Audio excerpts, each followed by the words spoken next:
Everyone knows the story of David and Goliath, the underdog, the giant, the miracle. But what if I told you that David wasn't actually the underdog? What if this famous victory wasn't about faith alone, but about brilliant military strategy that ancient armies would have immediately recognized? We're going back to see what made David legendary in the first place. And the answer might surprise you.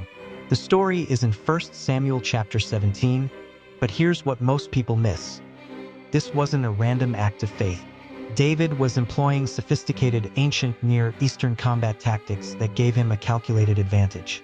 When we examine the archaeology, the historical context, and ancient military practices, we discover that David knew exactly what he was doing. This is the real story of David and Goliath. Let's start with Goliath. The Bible gives us incredibly specific military details. He was over 9 feet tall, wore a bronze helmet, a massive coat of scale armor weighing about 125 pounds, bronze greaves on his legs, and carried a javelin and a spear with an iron point weighing around 15 pounds. And in front of him walked his shield bearer. This is more than colorful description. It's a textbook profile of a heavy infantry champion, the kind of elite close combat specialist ancient armies relied on for one-on-one champion warfare. Goliath is built for hand-to-hand fighting. Up close, with all that armor and weaponry, he is practically unstoppable. But here's the strategic catch. Heavy infantry is powerful, but not fast. The armor doesn't make him immobile, but it does make him slower and far less agile than light troops. His shield bearer isn't there because he can't move. He's there because champion warriors often fought with attendants who carried extra gear, provided additional protection, and announced their presence on the battlefield. Archaeology from Philistine sites shows they adopted Aegean and Greek military technology, especially heavy bronze armor. In other words, Goliath isn't just a giant, he's the Philistines' cutting-edge Bronze Age battle platform. Think of him as the ancient equivalent of a heavily armored tank, extremely dangerous at close range, but vulnerable to fast, long-range attackers. Now let's look at David. He refuses Saul's armor. He takes his staff, 5 smooth stones, and his sling. Most people think this is about faith over preparation, but that's not what's happening. David is choosing the weapons of a light infantry skirmisher, and this is crucial. Light infantry beats heavy infantry when used correctly. Ancient military commanders knew this. The Greeks knew it. The Romans knew it. David knew it. Here's what modern people don't understand about ancient slings. They weren't toys. Studies have shown that skilled slingers could launch stones at speeds over 60 miles per hour with accuracy up to 200 yards. Ancient sling bullets, and archaeologists have found thousands of them, could penetrate armor and crack skulls. In fact, slingers were elite units in ancient armies precisely because they could take down heavy infantry from a distance. David wasn't bringing a toy to a sword fight. He was bringing long-range artillery. So let's analyze the actual combat.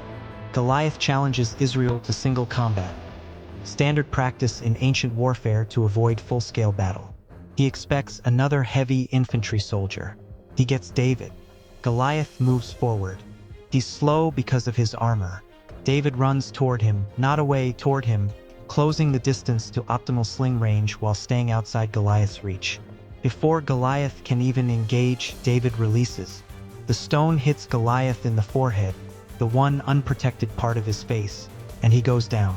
This wasn't luck. This was tactics. David chose the battlefield conditions, exploited his opponent's weakness, and used superior ranged weaponry. Ancient generals would have called this a textbook victory. Now here's an interesting detail that reveals David's tactical thinking. He picked up 5 stones, not 1. Why 5? Some scholars point to 2 Samuel 21, which mentions that Goliath had 4 brothers who were also giants serving in the Philistine army. David wasn't just prepared for Goliath. He was prepared for the possibility of fighting all 5 giant brothers if necessary. That's not faith without works. That's faith combined with preparation. 1 stone for each giant. That's the mind of a future king and military commander. Here's why this matters. The Bible doesn't present faith and strategy as opposites. David's faith didn't make him irrational, it made him confident. He had killed lions and bears protecting his father's sheep. He knew his weapon. He knew his skills. He knew God had delivered him before. When David tells Saul, "The Lord who delivered me from the paw of the lion and the paw of the bear will deliver me from the hand of this Philistine," he's not being naive. He's stating his combat record. The miracle isn't that faith replaced strategy. The miracle is that God works through prepared, skilled, faithful people who use their minds. Modern archaeology supports this reading. Excavations at Philistine sites like Gath, Goliath's hometown, show evidence of extraordinarily large people.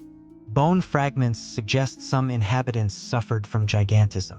We've also found extensive evidence of Aegean-style armor and weapons matching the biblical description. Meanwhile, sling stones inscribed with names of soldiers have been found throughout Israel, confirming that slingers were organized military units. The tribe of Benjamin alone had 700 left-handed slingers who could sling a stone at a hair and not miss. According to Judges 20 verse 16, David wasn't an exception. He was part of a military tradition. This victory launched David's military career. He would go on to defeat the Philistines repeatedly, unite the tribes of Israel, and establish Jerusalem as the capital. But it all started here, with a shepherd boy who understood that faith doesn't mean being unprepared. It means being confident in both God's power and the abilities He's given you. The story of David and Goliath isn't just about faith. It's about courage, preparation, strategy, and trusting God while also using your brain. That's a lesson that resonates just as much today as it did 3,000 years ago. If you want to uncover more untold stories from the Bible and ancient history, just like this one, subscribe to Archaedya History and hit the bell so you never miss a new episode. Drop a comment below. What ancient mystery should we explore next? Thanks for watching, and I'll see you in the next one.